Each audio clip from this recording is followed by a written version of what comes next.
So Kim was been going on this summer with Savoy Brown and and stuff like that, and you. Well, been promoting the new CD, Voodoo Moon, and doing gigs and getting the message out that that there is a new CD out there, and that the band is in a very good space right now, and so that's been it really. Just doing what I don't normally do, and playing to the fans, and of course now I'm going to do this blues rock fest, and I'm hoping perhaps to get over across to some music fans that perhaps are not so familiar with me. So this rock and blues fest is like a tour in a sense that's going quite long ways. It's a tour that's got the Winter Brothers, Rick Derringer, Leslie West, and myself, and we're using Edgar Winter's band, and we're all doing a spot on the each night, and it's going. It starts on the West Coast and ends up in Toronto in September. Throughout all the years with recording and stuff, this latest album, Voodoo Moon, would you say it's a different style of recording altogether? I'm sure since I think it's very compatible to what I've always done in the past. The difference being, I think the material is stronger. I still try to write and do write within the blues rock genre, and sometimes I do it better than other times. And so I think with Voodoo Moon, I think it's. From what people are telling me, that the songs hold up against material from the 60s, which is a kind of a nice compliment. So really not trying to break any new ground at all, just trying to, play the music I love and make it worthwhile, make the songs really count so that they mean something in 2012, Now, Kim, with the internet and stuff like that, do you think that there's new people arriving and discovering Savoy Brown and Kim Simmonds and stuff like that? I definitely think so. There's, there are people definitely that there are new people discovering the band. There are old people that are discovering the band again, rediscovering the band. There are people that have never gone away, and it's. I think the internet definitely is is very positive for getting the word out because obviously live shows, there's only a certain amount of people you can get to. Now people can check you out on YouTube and all that kind of thing, but of course nothing beats the live show, and. So I always encourage people, it's the same with acting, you see a movie, it's not nowhere near the same as going to see a live play, There's something about that, you really find out about what performance is about and the beauty of it when you go to a live show. So one can only hope that, the internet and YouTube and that just encourages people to come along and actually see the event in person, because you don't quite get the personality, via the internet. It tends to, it sort of, you just don't quite get the personality that you do when you see a live show. But obviously it's an amazing help to us all, How's touring nowadays, like the difference between the early days of rock for you? Well, that's an interesting question. Let me think. It's remarkable how nothing has changed, and that might seem a big statement, but when you think about a young band starting off now, no matter what genre of music they're going to play, there'll be 3 or 4, 5, 6 guys, kids, girls, get together in a garage or a basement, using the equipment that I started off with 50 years ago, the same equipment, and starts a band. next minute they could be, a huge success. So in many ways, the process is exactly the same, for starting a band. And you don't go to college to learn to play this stuff, and you can do, of course, but it's not really a prerequisite. And also, so the gigs really as well. The gigs, sometimes I'm doing shows, and I have a flashback. It's like, am I in 1969? I have to remind myself, that it's not 1969. But some venues you play, and you meet some of the the people putting on the venues. They're in their 20s, and perhaps they're dressed exactly like I used to dress in '69, and the venue itself will be the same theater you might have played, or the similar type of thing. So in many ways, it's remarkable how it can be exactly the same. Of course, you have changed, yourself, and it's very important, I think, not to get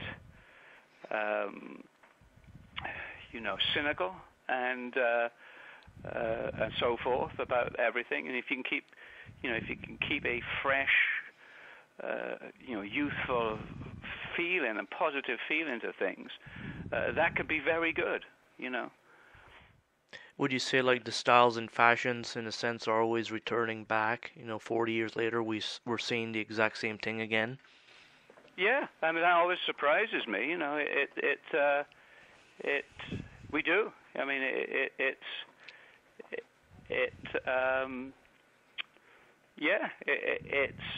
I think you see people that reproduce the 50s, but a lot of the time it's the 60s. I think the 60s was such a pivotal, probably peak time for music. And I think it started to go somewhere else in the 1970s. It became more theatrical, Mm-hmm. But the music in the 60s was very little theatrics involved. It was just purely human drama, through music. And I think people presumably look back at that time period and recognize it as such. They have to, because often as not, I see people and bands looking exactly, like a 60s outfit. And I think that's good, because that was an incredible time, and we're going further and further away from it all the time. Mm-hmm. The music is just more of a theatrical experience now. Obviously, there's people that, you get it, you know what I'm saying. Now, Kim, let's take a guitar for an instance here, and go with the way you worked at a guitar to get to your level of playing compared to somebody today starting out on guitar. Do you think the work ethics has changed going to playing the guitar? Perhaps don't see the imagination today, that perhaps was there in the 60s.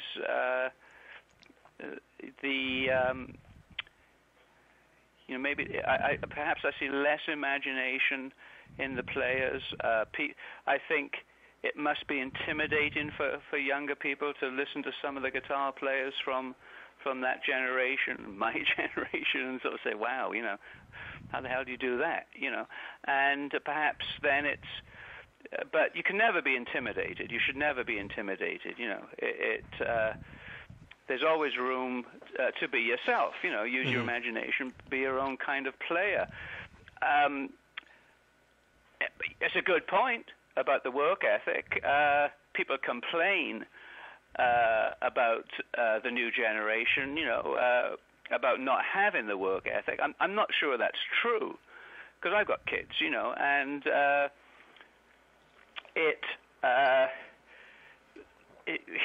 certainly I came from it, and people like me came from a different background where we didn't have anything of the material things that we have now, And I can say that because I've had kids, and they've grown up in a much better material world than I grew up in. and maybe that has something to do with the fact that musicians years ago perhaps were had a stronger desire to make a name for themselves or get on in the world, because they had to get out of where they were, and so I think environment and certainly has a lot to do with the motivations, and that probably have a lot to do with how you play an instrument and where you go with it. I would think that we all have a desire to want to make names for ourselves, and you don't want to just be a number, You want to kind of, perhaps, we've all got that desire, and it was a lot of, and back in the 60s, if you had artistic talent, a lot of us were channeled into music. A lot of people are perhaps in another era would have become artists, or in another era would have become writers. A lot of those types of art, people with artistic inclinations like myself, found ourselves channeled into music because of the Beatles and and people like that were incredibly social phenomena going on. I think if and so it was certainly it was a social thing going on in the 60s. It was a whole it was a whole thing with a lot of artistically talented people suddenly found themselves playing guitar, Right. And it sort of, in many ways, when I think about myself, I do have artistic talent, and sometimes I wonder, I could have applied it to a number of things. But in that time and space that I was in, I was channeled into the guitar. You follow what I'm saying? I'm talking about what you want to hear about.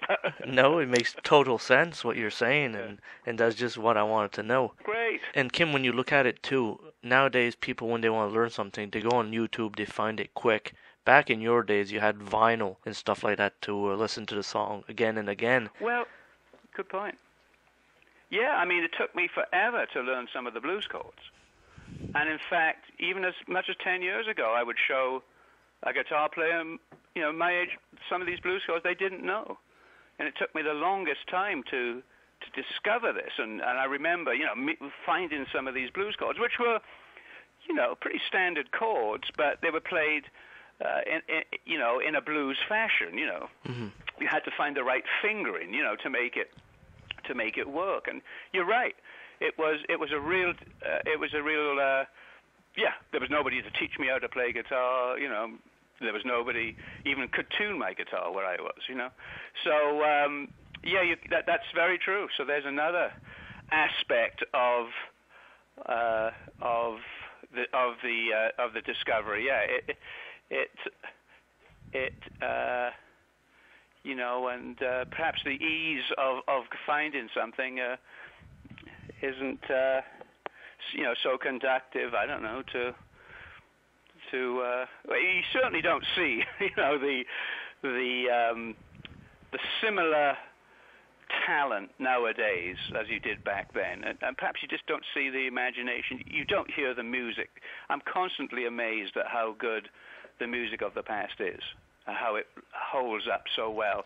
One of the things is that technology didn't have such a hold on things, Right. Nowadays, you see, if you want to talk about guitar players, one thing I would take from stock guitar players using is foot pedals, It's like, take every foot pedal out from I'd ban them all, And so the guitar players, they're just stuck with the guitar and the amp.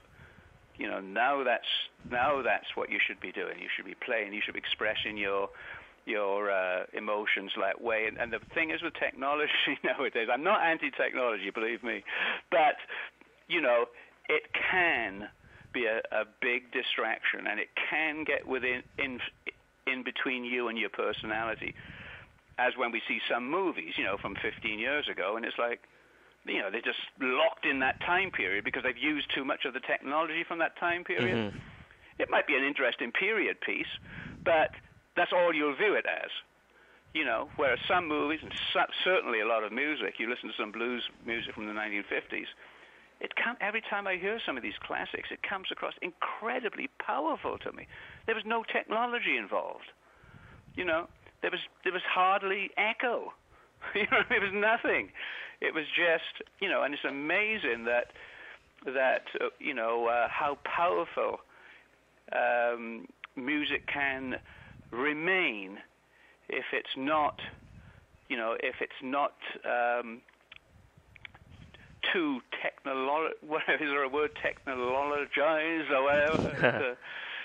So that's got another thing to it too. A lot of guitar players now, the first thing they do is got to get all the toys. So they have a pedal board with all these and they get this and they get that. And, I'll sound like Hendrix and I'll sound like this, blah blah blah.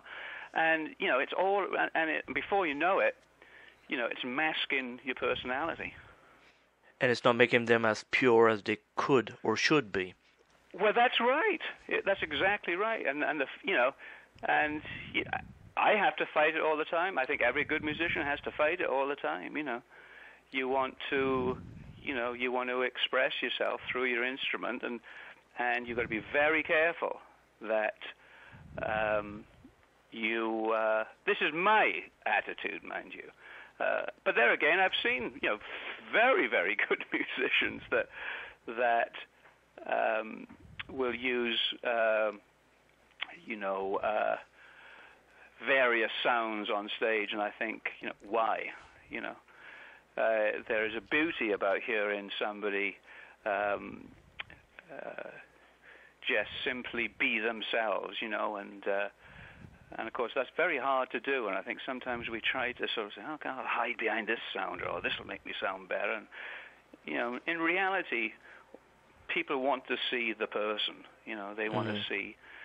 They want to see. That's why we go and we might go and see Tom Cruise in a movie, we see all the stuff, but you see Tom Cruise, if he ever does do a play or something, on Broadway, and it's just another experience altogether, Now you're just getting him up, he's up, the actor is on stage, or that musician is on stage, and there's something incredibly powerful about it. And I think, so nowadays, technology can really, get in the way, especially in the music I play. How would your guitar collection be now? How many guitars you got in your collection? I keep getting masses of guitars, and again, I've never been interested in guitars, to tell you the truth. I mean, I've had every guitar you want to name, throughout the years, and it's been fun. Back in the old days, I could pick up any guitar I wanted for like $300. They probably cost $30,000 now. So it was a wonderful era to be in, where you could just walk into a pawn shop or go anywhere, pick up guitars that people didn't understand the value of. So I've used them all, and they've been a lot of fun. But I've never been a collector, and it's not for me to be a collector. It's for me to. I'm interested in the music. I'm not interested in. Of course, I love the guitar, but I'm not actually. I love guitar music, and I love guitar players. But the actual instrument, I think, is secondary. And in fact, I got a new guitar sent to me, and I hadn't played it for couple 2 or 3 weeks. It was in the house, and a friend of mine said, "What? You haven't even played it?" He was astounded. But I was like, "Well, I wouldn't say to you, oh, you've got a new screwdriver. Have you used it yet?" It's like he was looking at me, going, "What do you mean? It's a screwdriver. I mean, I'll use it at some point, And I am not denigrating it, and I've turned it into something, frivolous. But you get the point,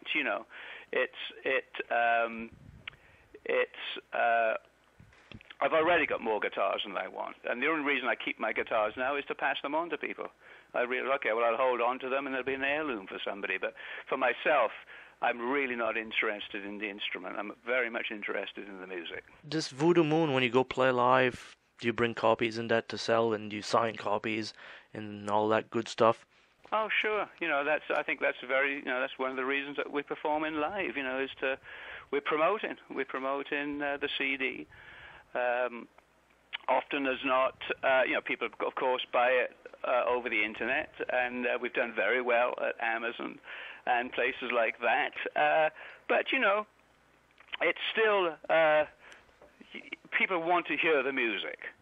In the old days, perhaps Voodoo Moon, there would be an outlet on radio, or there'd be an outlet somewhere, But those kind of outlets, there's just too much going on now. There's lots of younger acts around, and they deserve the space, So the best place for people to really buy a CD of Savoy Brown is coming to a show, listening to the music, and then saying, oh, okay, do they like the show? Do they like the new songs? And invariably they do, and they pick up the CD, and it's a very gratifying thing. And I think it's, I think of, so yeah, so that's it's very important for us. It's fantastic, to do a show and then have people come up and talk to you. And in my case, people are always. We played a show yesterday. It's Monday, right? And a couple of people came up with some incredible stories, from relating to myself and the band from the mid-60s and so forth. And they'll say, "Do you remember this?" And of course, I didn't remember a thing about it, and it was fantastic, to hear people's recollections of the past, and not because they were just talking about me, but because they were very interesting stories, and it is amazing how we're the performer, me, and the listener end up in the same space. There's no difference between either of us, and that's the very exciting thing now about playing, I find. Is that in reality, when I was younger, you think, oh, I'm this guy that can has this talent or something, and perhaps you think your ego tells you it separates you and so forth. In the end, you all get to a certain age which you all end up at the same spot, and I think that that's the gratifying thing I've found is that reality, we're all exactly the same, even though I've been the performer and there's been people listening, and I'm talking about just, people that are interested in Savoy Brown and me, and that might be a small part of the universe, but it's important to me, and it's important to them, to the listener. So, but I've noticed that we're exactly the same now. It's a very gratifying to realize that, it means the same thing to both of us, the music, and the stories and the memories. And you got another one coming out in the near future, a new album? I'm working on a solo CD that I'm still trying to develop my guitar playing. I still feel that I have something to prove, and so I'm working on a new solo CD, and already I'm getting a lot of surprised listeners from my friends and people around that I've played my demos to, that everybody's really giving me the thumbs up. I'm not going to talk about it because it's going to be a big surprise for people when they hear it. And, because I still feel that, I've got something to prove. And I don't know why I feel that way, but I do, and so I'm working quite a bit on, I still play every day, and I still try to find ways to reinvent yourself, to find something more out of the instrument, to try to be more of an artist, I mean, playing guitar could be I always say this, playing guitar could be a very frivolous thing. I mean, for everybody, tons of people play guitar. My attorney plays guitar. My next door neighbor plays guitar. Blah blah blah. And there are people that can play 3 chords or 5, 6 chords, that are, having huge success with it, perhaps in a frivolous way, So it can be a very frivolous thing, and so I just try to make it as serious as possible, so that this is a thing of art, and and the thing when you're working in the blues rock genre, it isn't as as intellectual as some other musical forms, and so you have to. It makes you have to. Like I said, I like to feel I want to make people think. It's not just a question of getting up there and cranking out a few notes. It's there can be art to this. It's not just 3 chords and so forth. It's not just there can be art to it. It can be, and that's what I've always tried to do with it. And like everything we do, it's only important. It's as serious as you want to make it. And I've always taken guitar playing extremely serious, and so and I'm sure I'm not the only one, obviously, but right. It is it's important to me. In other words, even though I've said to you before that it's a tool and so forth, it's extremely important to me. Now, before I leave you, the Looking In album from 1970, I got the vinyl of that, and I find what you did on this album is incredible. Do you see the same thing as I did when I listened to it today? I mean, no. Oh, if I listened to it, would I say the same thing? Yeah. I don't. I've listened to it recently, and it surprises me how understated my guitar. Sometimes I have to. When I did Voodoo Moon, Looking In was one of the records I played because I wanted to find out who I was, in the past, and I wanted to find out a little bit more, so I could sort of. When I did the new Voodoo Moon CD, I wanted to touch base with that person from the past as a guitar player. What did I do back then, And it's very difficult to go back and listen to your own records because, it's for other people to enjoy, And but I did. I forced myself, and that was one of the ones I listened to. And one thing that really surprised me was how understated as a guitar player I was. And I suddenly realized, I was overstating things. And I think that there's a tendency nowadays, perhaps, for us all to overstate things. And I realized, I made my reputation through records like that. In my mind, you might see it differently, but in my mind, with understated guitar playing. And that really hit me, and it helped me with the current, with Voodoo Moon. It was like, I don't have to overstate. I just have to understate, play with the music, be myself. That's all you have to do, So it was very important. It has been an important record for me to find that out about myself. But of course, as a listener, you might get something totally different from the music and so forth. But from what I get of an album, like, I'm a guitar player myself, and when you listen to an album like this, what you do on this album is incredible, and it's surprising and funny in a sense that nobody really knows too much about this album, or when's the last time Guitar World magazine looked at Kim Simmonds at all, in a sense, to say this is a template of some sort.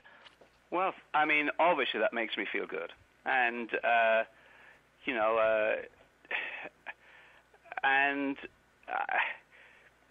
would be lying if I said that I didn't think of those things as well. I can't dwell on those things, because that's just the way the world is, But of course, I do think of those things.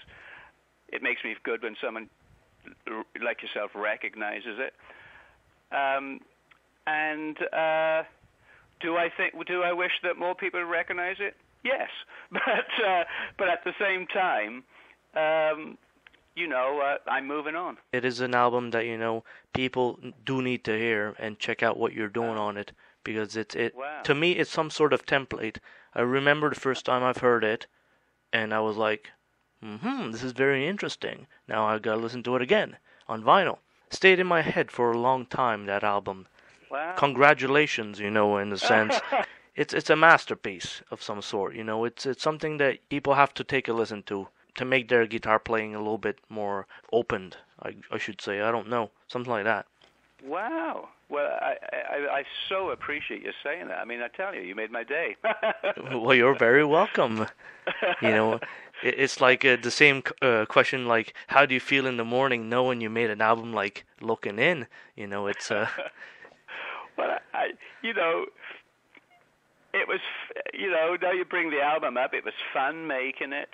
I do remember when we made that album, my brother at the time would pick fights with me at the studio because I didn't realize why he was doing that, because as brothers we used to fight, and he would be in the studio and and of course what would happen then was he would get my emotions charged up, and I would go in and play the guitar with real feeling, And years later, he told me what he was doing. I didn't realize what he was doing, but he was, getting me motivated to play some of those solos, because you cannot, you've got to dig deep to play with feeling. You cannot. You've got to play the guitar very hard. You've got to show your feelings. You can't be afraid of what people are going to think. You know what I mean? You've got to.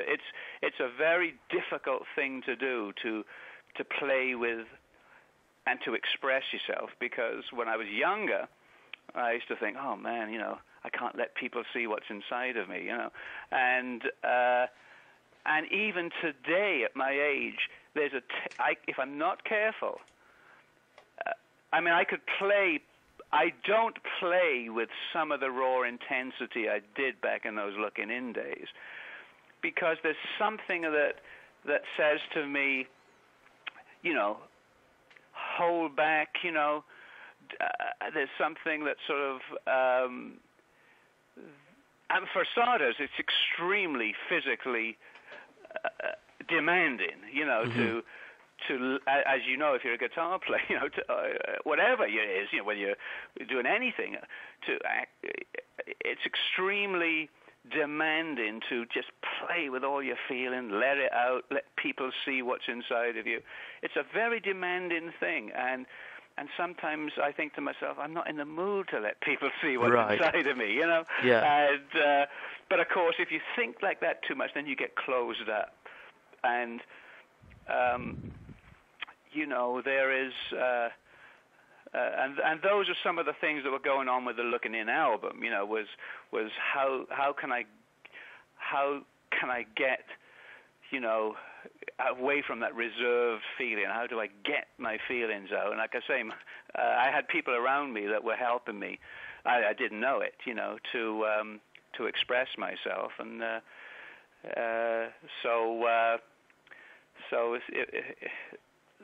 So those are some of the memories I've got of that making that album.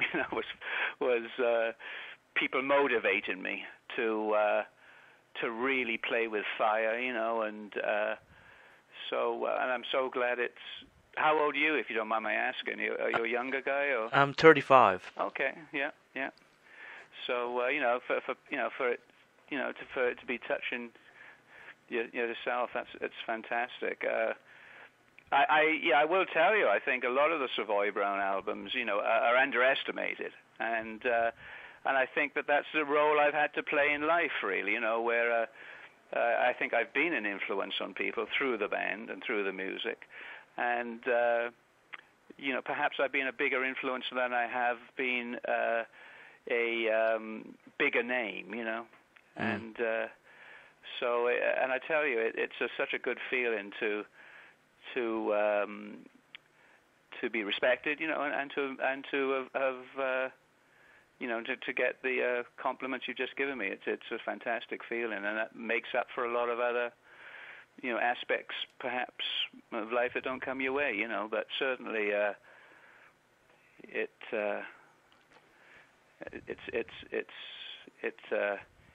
feels good, and I wish I could get up in the morning and so say, hey, I made looking in, so I'll just sit down and put my feet up. What else do I have to do in life? But of course, it ain't as simple as that. No, but yeah, that was a great question, and I'm glad you made the album. I mean, when I go to record stores to find vinyl, I'm always looking for a classic Savoy Brown album to listen on vinyl, and get that feeling out of it. Well, we made they made copies of Voodoo Moon on vinyl, and I thought to myself that perhaps, I didn't expect much from it. I thought maybe it's a gimmicky type of thing. But then I did hear it. I played it, of course. And the vinyl sounds much better. And they did a very good job with the vinyl. Collector friends of mine tell me, I'm not, up on it so much, but collector friends have told me it's very high quality vinyl, a high quality pressing, and so even with the new CD, which was recorded in the digital domain, once it's transferred to vinyl, something happens, Right. It's just those large grooves, you know what I mean? That's doing it. But I know exactly what you're saying, and of course I've still got all my records that I bought as a kid, as a 15-year-old and beyond. I've got all my records still, and so I mean, and I still play them. I go into the basement and I play the vinyl, and I know what you're saying. There's something ridiculously magical about the sound. And that is very true. Well, Kim, we've done a great interview, 38 some minutes. Thank you. And I appreciate you taking this great time and doing a super interview. I think the fans out there are gonna listen to this one for the ages. Oh, thank you so much. Okay, I've enjoyed talking to you, and I hope I haven't wandered off the track too much. My pleasure.